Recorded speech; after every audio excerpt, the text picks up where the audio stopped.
प्यारे विद्यार्थियों, नमस्कार। मैं महेंद्र सिंह चौधरी, व्याख्याता वाणिज्य, श्री कल्याण सिंह राजकीय उच्च माध्यमिक विद्यालय शाहपुरा जयपुर। स्मार्ट क्लासेज में मैं आपका हार्दिक स्वागत करता हूं। प्यारे विद्यार्थियों, आप सभी को ये पता है कि पिछले कुछ समय से कोरोना विश्व महामारी के कारण सभी शिक्षण संस्थाएं बंद हैं, जिनके कारण आपका शिक्षण का कार्य रुका हुआ है। इस समस्या के समाधान के लिए हमारे विद्यालय के प्रधानाचार्य जी ने अन्य कर्मचारियों से परामर्श करके ये स्मार्ट क्लासेज कार्यक्रम चलाने का निर्णय लिया है। इस कार्यक्रम के तहत मैं कक्षा 12 के विद्यार्थियों को व्यवसाय अध्ययन विषय का अध्यापन करवाऊंगा। आज हम व्यवसाय अध्ययन के पहले अध्याय प्रबंध, परिचय, महत्व, प्रकृति एवं क्षेत्र, ये पहला अध्याय ले रहे हैं। इस अध्याय में हम आज जो प्रकरण लेंगे, टॉपिक लेंगे, वो है प्रबंध का परिचय। प्रबंध के परिचय में 3 बिंदु हमने ली हैं: प्रबंध का इतिहास, प्रबंध का अर्थ और प्रबंध की विशेषताएं। सबसे पहले हम लेंगे प्रबंध का इतिहास। प्यारे विद्यार्थियों, प्रबंध का इतिहास जानने के लिए हम देखते हैं कि प्रबंध उतना ही पुराना है जितना मानव सभ्यता। और मानव सभ्यता कितनी पुरानी है ये हम जानेंगे भारतीय पुरातत्व सर्वेक्षण विभाग की एक रिपोर्ट के अनुसार। उन्होंने बताया है कि सिंधु घाटी सभ्यता है वो 8000 वर्ष पुरानी है और उस सभ्यता में कई ऐसे कार्य हुए हैं जिनसे हमें ये देखने को मिलता है कि उनमें बहुत अच्छा प्रबंध देखने को मिला है। जैसे वो कार्य हैं, वो हैं विशाल अन्नागार, वस्त्र उद्योग, लोथल का बंदरगाह, इसके अतिरिक्त पक्की नालियों का निर्माण। ये सब कार्य उस सिंधु घाटी सभ्यता से मिले हैं जो 8000 वर्ष पुरानी है। यानी हम ये अनुमान लगा सकते हैं कि उस समय भी जो ये कार्य किए जाते थे उनमें प्रबंध विद्यमान था। अगर उनमें प्रबंध विद्यमान नहीं होता तो ये कार्य नहीं हो पाते। अब हम प्रबंध का अर्थ जानेंगे कि प्रबंध क्या है। प्यारे विद्यार्थियों, प्रबंध एक कला एवं विज्ञान है। प्रबंध एक कला एवं विज्ञान है जिसके द्वारा प्रबंधक अन्य व्यक्तियों के द्वारा कार्यों का निष्पादन कराता है ताकि संस्था द्वारा पूर्व निर्धारित लक्ष्यों को प्राप्त किया जा सके। फिर से सुन लीजिए, प्रबंध एक कला एवं विज्ञान है जिसके द्वारा प्रबंधक अन्य व्यक्तियों के सहयोग से कार्यों का निष्पादन करवाता है ताकि संस्था द्वारा पूर्व निर्धारित लक्ष्यों को प्राप्त किया जा सके। इस संबंध में हम कुछ प्रबंध की परिभाषाएं जो विभिन्न विद्वानों ने दी हैं उनका अध्ययन करते हैं। जैसे पहले विद्वान हैं हमारे मेरी पारकर।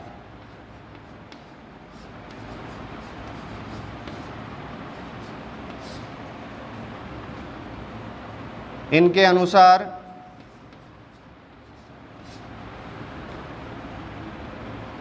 प्रबंध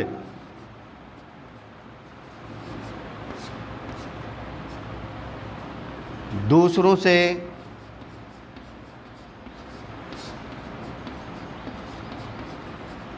कार्य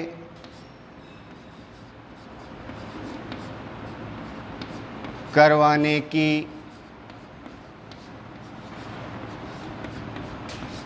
कला है।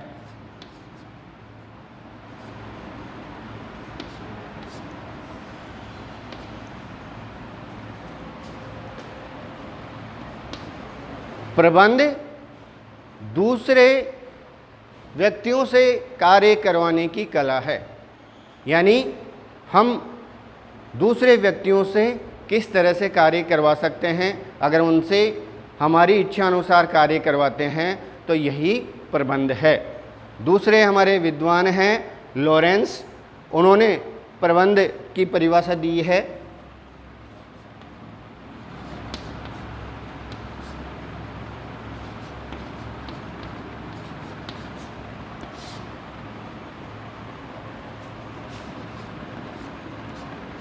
लॉरेंस के अनुसार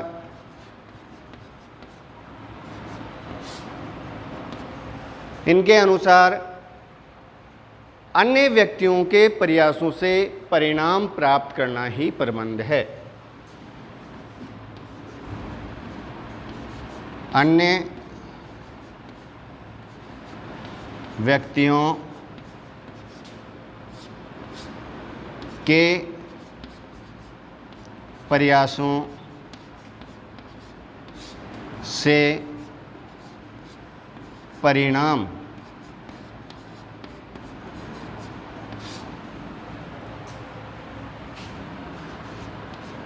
प्राप्त करना ही प्रबंध है।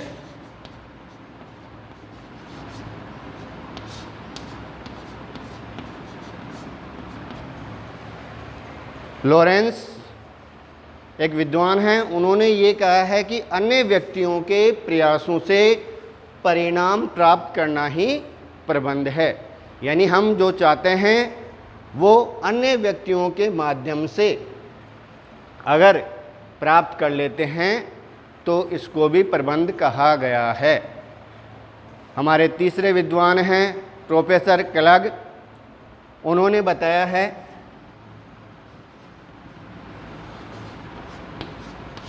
प्रोफेसर क्लग इनके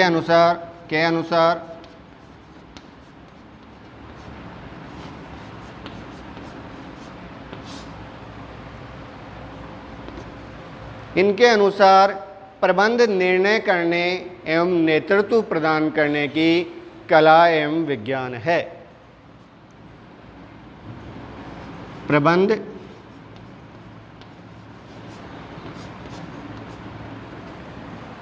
निर्णय करने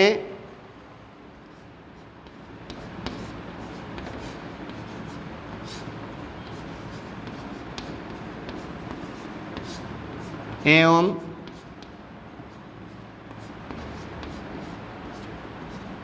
नेतृत्व प्रदान करने की कला एवं विज्ञान है। आइए अब समझते हैं। इन्होंने कहा है कि प्रबंध निर्णय एवं नेतृत्व प्रदान करने की कला और विज्ञान है। कला और विज्ञान इन दोनों को हम समझेंगे। कला क्या होती है? कला से आशय है किसी भी कार्य को सर्वोत्तम तरीके से करना कला कहलाता है। किसी भी कार्य को सर्वोत्तम तरीके से करना कला कहलाता है। दूसरा विज्ञान।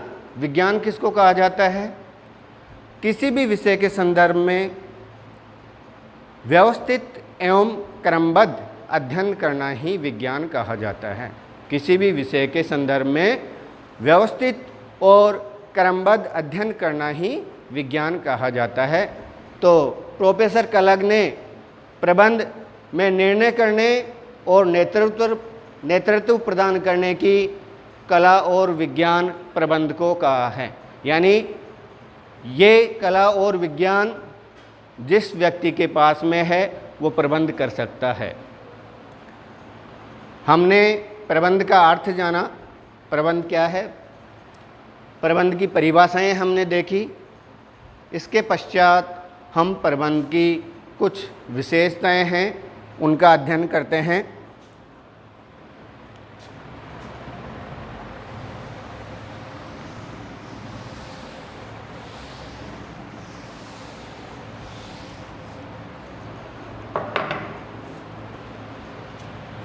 हमारा तीसरा बिंदु आया है प्रबंध की विशेषताएं हैं।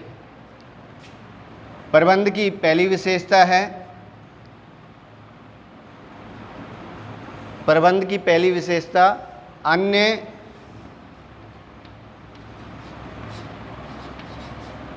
व्यक्तियों से कार्य करवाना। प्यारे बच्चों, प्रबंध की यह एक विशेषता है कि जहाँ भी प्रबंध होता है वहाँ अन्य व्यक्तियों से कार्य करवाया जाता है। पहली विशेषता हो गई अन्य व्यक्तियों से कार्य करवाना, और इसमें जो कार्य किए जाते हैं वो है नियोजन, संगठन, निर्देशन, समन्वय और नियंत्रण के कार्य। ये कार्य प्रबंध में किए जाते हैं। दूसरी इसकी जो विशेषता है वो है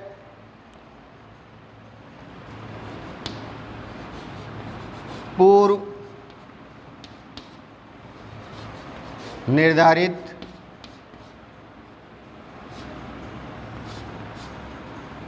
लक्ष्य।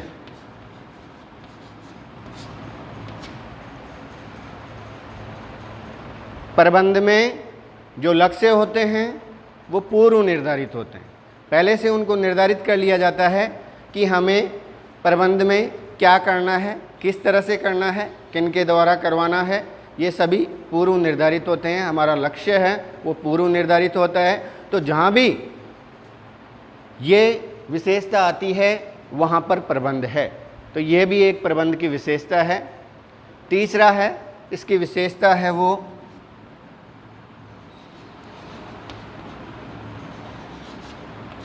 प्रबंध एक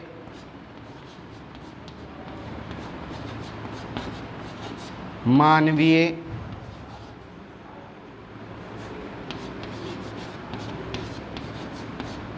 क्रिया है। इसमें बच्चों इस विशेषता में बताया गया है कि प्रबंध क्या है। प्रबंध एक मानवीय क्रिया है। यानी जहाँ हम प्रबंध कर रहे हैं, चाहे वो कोई सा भी संगठन हो, वहाँ चाहे राजनीतिक हो, सामाजिक हो, धार्मिक हो, आर्थिक हो, उस संगठन में प्रबंध करने के लिए व्यक्तियों की आवश्यकता पड़ती है। इसीलिए इसको एक मानवीय क्रिया भी कहा गया है। और यह विशेषता भी इसकी एक होती है कि प्रबंध एक मानवीय क्रिया है। इसकी अगली विशेषता है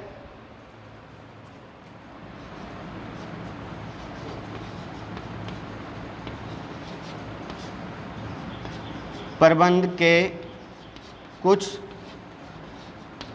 सामान्य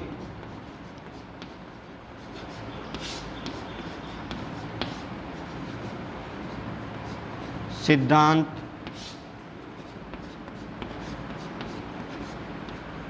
होते हैं। इसमें बताया गया है कि प्रबंध के कुछ सामान्य सिद्धांत होते हैं, जैसे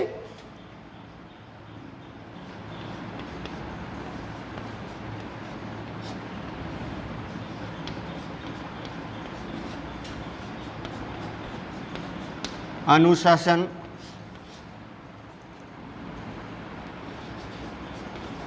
कार्य विभाजन,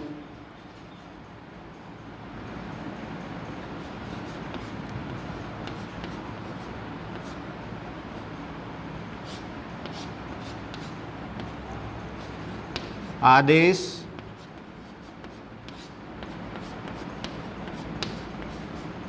निर्देश की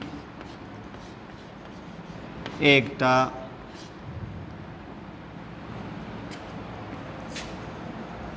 का सिद्धांत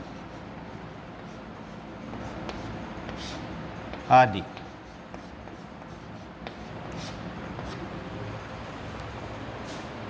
प्यारे विद्यार्थियों, यहाँ पर हमने देखा कि प्रबंध के कुछ सामान्य सिद्धांत होते हैं। जहाँ भी हम प्रबंध करेंगे वहाँ हमें अनुशासन के सिद्धांत की आवश्यकता पड़ेगी, वहाँ हमें कार्य विभाजन के सिद्धांत की आवश्यकता पड़ेगी, वहाँ हमें आदेश निर्देश की एकता के सिद्धांत की भी आवश्यकता पड़ेगी। ये जो सिद्धांत हैं ये सामान्य सिद्धांत हैं, इनको सभी जगह अपनाया जाता है।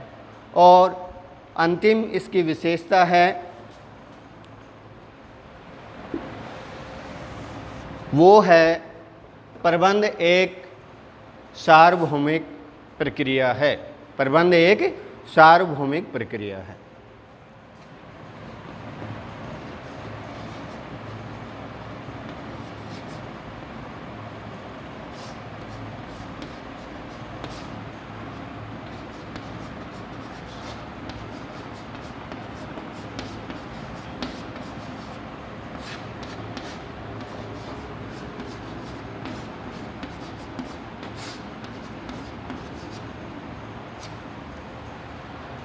प्रबंध एक सार्वभौमिक प्रक्रिया है। यहाँ हमें सार्वभौमिक शब्द है, उसका अर्थ है सर्वत्र पाया जाना, कोई भी चीज़ सभी जगह पाई जानी। तो प्रबंध एक ऐसी क्रिया है, एक ऐसा कार्य है, एक ऐसी प्रक्रिया है जो सभी जगह पाई जाती है, चाहे वो सामाजिक हो क्षेत्र हो, चाहे वो राजनीतिक क्षेत्र हो, चाहे वो व्यावसायिक क्षेत्र हो, चाहे वो धार्मिक क्षेत्र हो, सभी जगह ये क्रिया है, प्रबंध की क्रिया है, वो पाई जाती है। सभी जगह प्रबंध विद्यमान रहता है। इस तरह से विद्यार्थियों, हमने आज हमारा जो टॉपिक था प्रबंध का परिचय, उसमें हमने प्रबंध का इतिहास देखा, प्रबंध का अर्थ देखा, प्रबंध की विशेषताएं देखी।